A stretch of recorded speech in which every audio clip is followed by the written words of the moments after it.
Thank you everyone for coming to our worship service. This is Peniel Bridge Church, and my name is Jason Jung. I want to welcome you.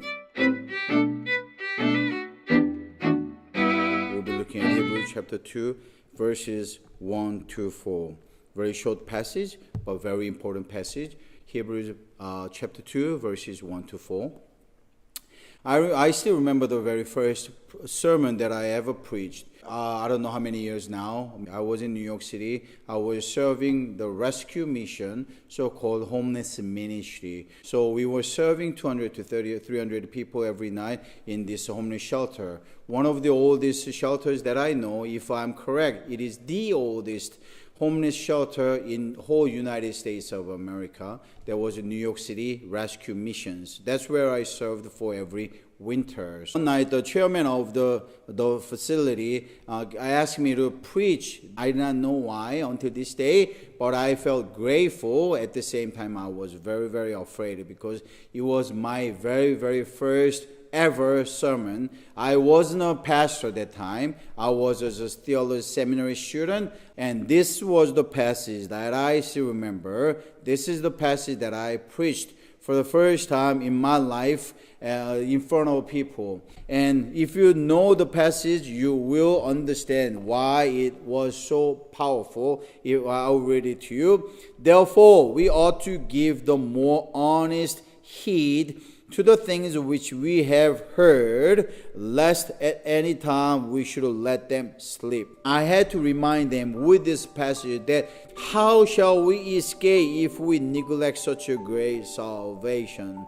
They may be homeless, but they are not fatherless. They may be out of home, they may not have family, but they are never ever fatherless, because we all have Father in heaven. If we remember the passage correctly, if we learn from the passage, we are not neglected, and we are given the time and opportunity to believe in the conviction and confidence of the Lord that He is giving us today. So I want to share this passage with you in regards to the regrets that we may have if we do not have this conviction and confidence of the Lord. Such a great salvation, what is it? It is something that has been given to us as a gift, as an opportunity that we can all grab if we just want it.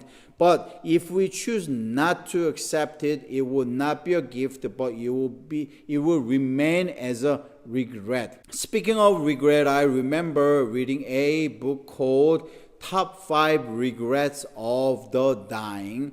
This person who wrote the book, name was Bronnie Ware, and she was a clerk in a bank in Australia. And one day she realized she wanted to find her purpose of her life. One day she wanted to search for the meaning of life. So she went to the UK, and there she found one that she was looking for, but not intentionally, but by somewhat accident. That she was serving these people, so-called dying people. She was serving as a hospice, and there she realized by talking to many people that a lot of them have great regrets in their lives. And those regrets she categorized into 5 of them, and those 5 of them are like this. Number 1, what if I lived a life that I ever wished? Number 2 was, what if I spend more time with my family and loved ones? Number 3, what if I ever challenged, and what if I actually tried out the passion of my life?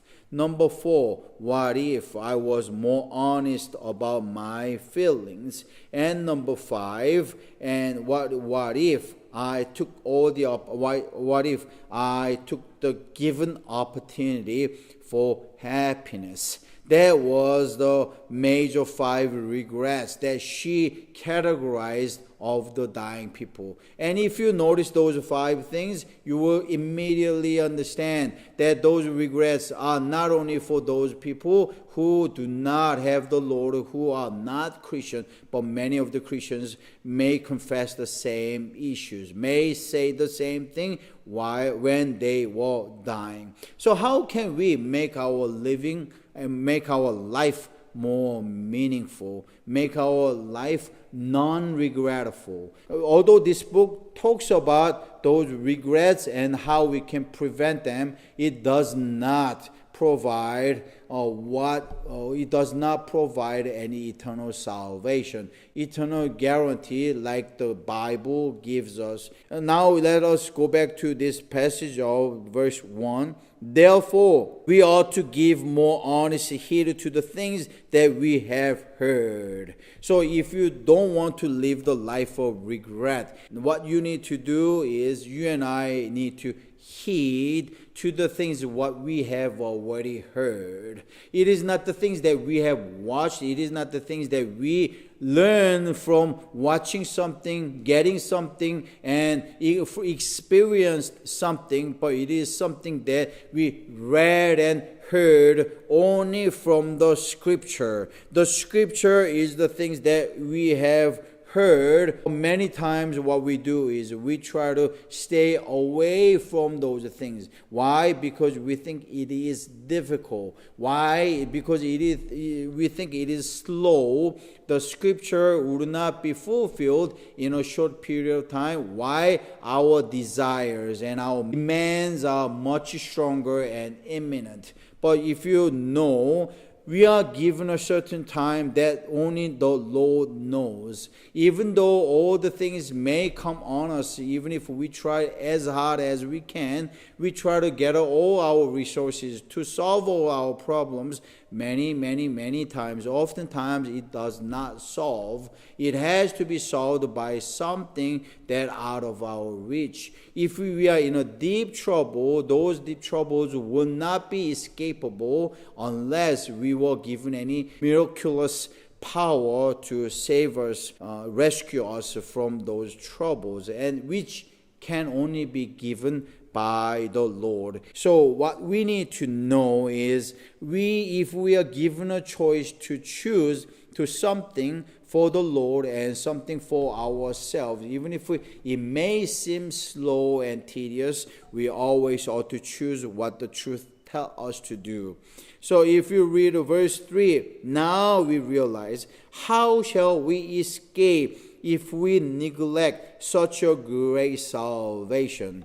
God has given us the salvation and provided us the opportunity to be saved and to have fellowship with the Lord forevermore. Do you notice that you are given all the strength and opportunity to live your life in conviction of the Lord for the judgment, and also confidence of the Lord that you can achieve something great for the Lord?